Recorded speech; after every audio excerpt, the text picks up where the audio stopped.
என் பேர், என் அட்ரஸ், என் mobile number, என் parents name, பேரண்ட்ஸோட mobile number, நான் என்ன ஸ்கூல் படித்தேன், நான் என்ன காலேஜ் படிச்சுட்டு இருக்கேன், நான் என்ன டிகிரி படிக்கிறேன், இது எல்லாத்தையுமே சொல்லக்கூடியது தான் பேப்பர். இது மட்டுமா மேஜிக்? கண்டிப்பாக இல்லை. உங்களுக்கு ஒரு சீக்ரெட் சொல்லட்டுமா? யார்கிட்டயும் சொல்ல முடியாத பல விஷயத்த நாம் எழுத்து மூலியமாக பேப்பர் கிட்ட சொல்லலாம்.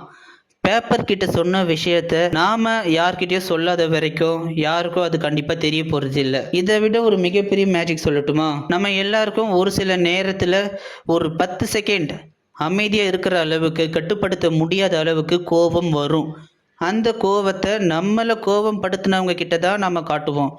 எப்படி அந்த கோவத்தை நம்ம காட்டுவோம்? ஒன்று கெட்ட வார்த்தை பேசுவோம், இல்லைன்னா சண்டை போடுவோம். அதனால வர ரிஃப்ளெக்ஷன் எங்கே பார்த்தாலும் பேச மாட்டோம், சிரிக்க மாட்டோம், எங்கே வேணாலும் அது போய் முடியலாம். ஆனால் அந்த கோவத்தை பேப்பர் மூலயமா எழுத்தாக எழுதி அதை கீழ்ச்சி குப்பையிலையும் போடலாம், எரிச்சு சாம்பலாகவும் ஆக்கலாம். இதெல்லாம் ஒரு பக்கம் இருக்கட்டும்.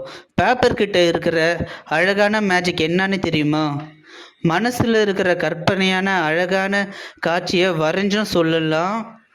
எனக்கு வரைய தெரியாது, ஆனால் ஆனால் எழுத தெரியும். பேப்பருக்காக ஒரு கவிதை. காகிதத்தில் எழுதும் எழுத்துக்கள் அழகாகும், காகிதம் சொல்லும் எழுத்துக்கள் வரலாறாகும், காகிதம் தாங்கும் கண்ணீர் கவிதையாகும், காகிதம் சொல்லும் காதல் காவியமாகும்.